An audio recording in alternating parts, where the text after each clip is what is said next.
What's up, guys? Welcome back to Super Sketch. David here. We're going to try a little bit different of a format here. Instead of me talking in video, I'm going to just play the assembly that we have going on in the background of the Riviera. I'm just going to talk to you. Maybe like a little pseudo podcast. But I don't know, I figured I'd try this, see what it's like, see if you guys like it. You never know. Get to know us a little bit better. Well, like I said, we are assembling the Rivi in the background. I wish I would have got a more in-depth video while I was recording. Maybe a little bit more of a how-to.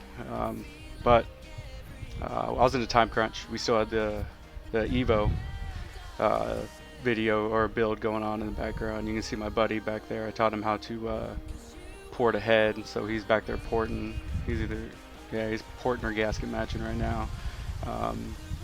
But what I did with that is I just had him hold the camera and I showed him how to do it. Like, I taught him very briefly of, the how-tos and the basics and what he's looking for, and kind of just, I had him record me doing one, because that's how I show people. That's how I showed Zeus to do it, and that's how I show all the other people I've ever taught how to do it, is I give them a little synopsis over it, and then I go ahead and I have them watch me as I do one. And generally I try to go slow when I do it, and then show them what it's like when I go fast. I feel like it's easier when you go fast with the die grinder. It just when the bit's spinning real fast, I don't know, you can control the burr better. It doesn't dig in and like catch you everywhere. But this guy, my buddy, he was having some difficulties in the background. Sorry, I had to get some drink coffee. Fairly in the morning over here, but he's just not very adept when it comes to using machine or handheld tools like that, especially air tools. And it can be tricky, don't get me wrong, nothing against him. He got a lot better by the end of the head, but with it being a 4-banger, I mean, I only gave him 3 ports to do, and the first 2 are rough, and the third one you get better finally, and it's already too late to show your skills off. I mean, if he had a whole nother head, he'd actually show what he was capable of doing. But I can't use the audio in this video because we had music going on in the background. So I'm probably gonna play some music in the background softly, but I can't use because we had the radio going when we were in the shop. Plus it was raining, and we had the compressor going because he was using the die grinder, and the compressor gets kind of loud in an enclosed space. But yeah, me and Zeus over here cleaning and prepping right now. I think the key to any engine build is cleanliness and preparation. I really didn't like having the dog here, but my buddy, when he came up from Texas, he brought his dog, and I don't like having the hairs around when I'm building an engine. But as you'll see later, I'll have my Husky here later in the video, or in the next video when we're stabbing the pistons. And having a Husky is even worse. But as for here, you see me putting in the bearings right now. We went some Cleveite bearings. I went on a little tighter end, the tighter spec of bearings, because mainly I'm not gonna run 10W30. I do have 1030 right now, and for the break-in fluid that's about to get switched out, but I'm gonna try to run 520. Make a little bit more power, get a little better gas mileage, even though gas mileage is important. I'm going to try to make a little bit more power with using a thinner weight oil. And to do that, I wanted to make sure the bearing clearances were on the tight end. And they were. And right now we have really, really good oil pressure. And also, I didn't record it, but I did the high flow oil pump mod on this Buick. I wish I would have recorded it because it's probably something that there's not a lot of literature out there on, and though that their instructions were pretty in depth, like it's still, I would like to have watched a video of how to, or watching somebody do it before I took it on, but I didn't have that opportunity. Right now in the video you see me putting in a rope seal. These Buicks use a rope seal in the back instead of like your traditional rear main. Don't like them, but they work. You can't complain. I've heard of people like taking, what is it, like I think out of a 390 or a 460 Ford, and using that seal, cutting it and putting it in. But I just went back with factory because, you know, it is a number matching car, and it is. I try to keep the displacement and everything as factory as I could with this engine. So you saw me. I just packed in the rope seal with a forged Wesco or Wiseco piston off a 4G63, and I don't know, it worked really well. So 10 out of 10 would do again. If you want to pack in a rope seal, you might as well use a forged piston to do it. And this, I don't know what the best way to cut these rope seals were. I was trying razor blades, it didn't really work. Some scissors, some snips. Ended up just using my pocket knife because, you know, got to do something. Had to get it cut. I used to be packing it in again because as I was cutting it, I was working it out. And you got to pack it in because you don't want it to spin. And if it spins, it's just going to leak, and you have to do this all over again. And these rope seals, you have to take off the rear main cap because they're in the rear main cap. It's not like all these newer 350s that have a one-piece rear main, or like even the 4Gs or you know, the 2Js and everything. They have a one-piece where you undo a couple bolts and you can slide the whole thing off and slide a new one in, or just pull the seal out and pull this one in. Nah, on this one you have to drop your pan and drop your rear main, your rear main cap. And then you're messing with bearings, and you have your open crankshaft, and it really sucks. So a lot of people, these small block Chevy guys, they go and they get their older blocks cut for these one-piece rear main seals. And I don't know if that mod can be done on this, but I'm just gonna go ahead and use the rope seal because it's what I had, and somewhat original. And you see me cleaning again, like a cleanliness is next to godliness. So. Especially when I'm assembling an engine, I like to keep it as clean as I can. I generally like to use coffee filters. I just didn't have any at the shop there, and I give you a little snapshot of the assembly lube I like to use. I like to use this Royal Purple. I don't know, just always used it. You pay the premium, but I don't know, it seems to work really well and I haven't had any problems.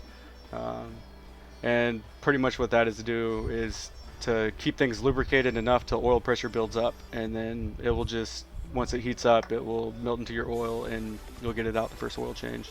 But what it's doing is it's protecting the bearings on initial startup. So it's purple and pretty too, so I wonder how much money Royal Purple spends into just making their fluids purple. I don't know, and whatever additive they use. But everything's pretty simple in this engine. I think in this video, all you're gonna see us is doing some prep and getting that crankshaft in, doing a couple turns on it and waiting. Oh, there we go, dropping it in right now. Big old heavy girl. I reused the cast iron original one because there was nothing wrong with it, and the forged one was gonna cost me an arm and a leg. So just the minimal amount of polishing I needed to do because it was in really good shape as it is, and slimed it back in there, and everything seems to be running fine. You know, obviously you do the check for cracks, and I went and had it and make sure it was in balance and everything.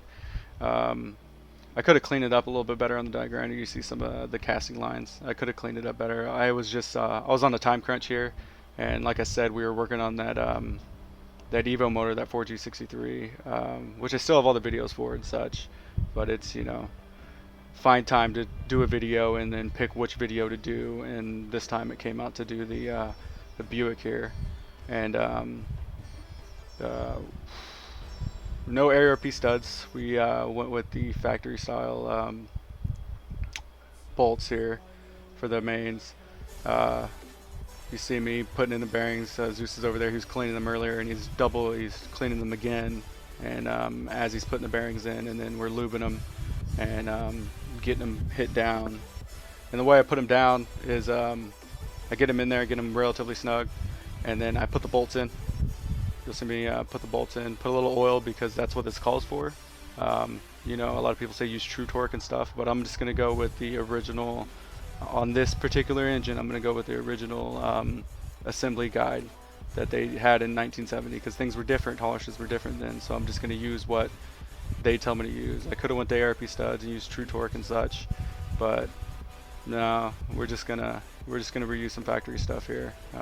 Everything works. The same thing with all the seals and such. I just went back to the cork gaskets because it'd be nice to get some new Viton style, you know, but you know, I just went back for the factory because, you know, why not?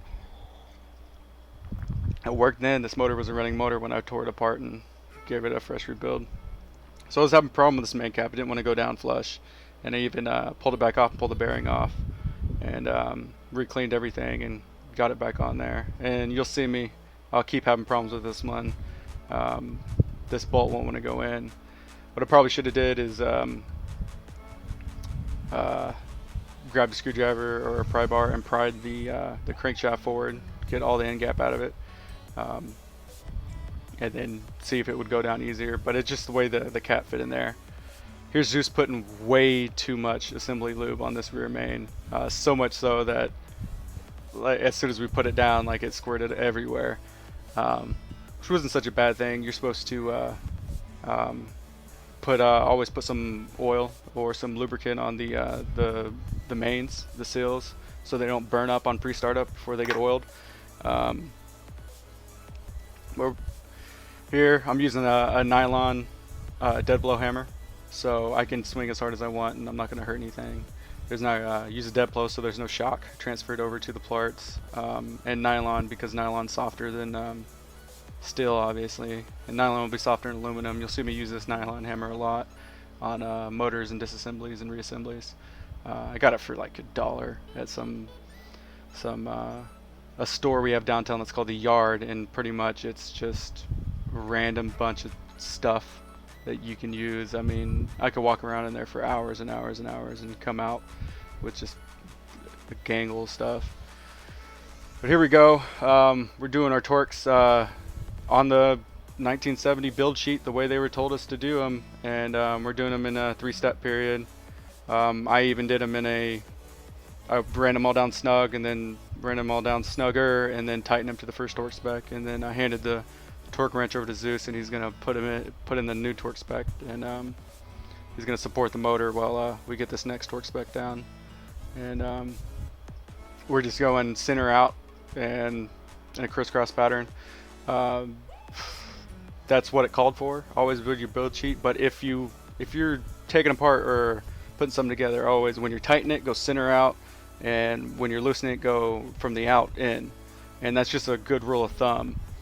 But you know, always follow the assembly manual. Like, I always download the PDF for whatever engine I'm using and print out the mechanic guide or whatever that they would give the dealership. Here's the last torque spec, and it was something ridiculous, and on this particular engine I think it was over 100, and he's having to support the engine while we're pulling. I think this is the last one. We may have did it in 4 steps, but I think we did do it in 4 steps here, or I'm double checking.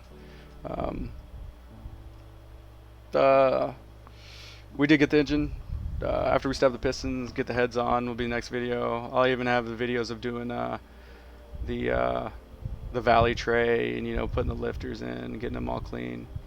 But for now, I just wanted to bring you this little video and try this format out and see if you guys liked it, because if so, this is something that we can do, just because on these videos I did a lot of recording and not a lot of talking, not a lot of in-depth how-to stuff, but you know, I had to get it done, so at least I can sit down like I am now and talk you through it, what I did. Here we go with the final rotation. But besides that, it's pretty much it. Just wanted to say what's up and see how you guys are doing. But as always, stay awesome, man. Later.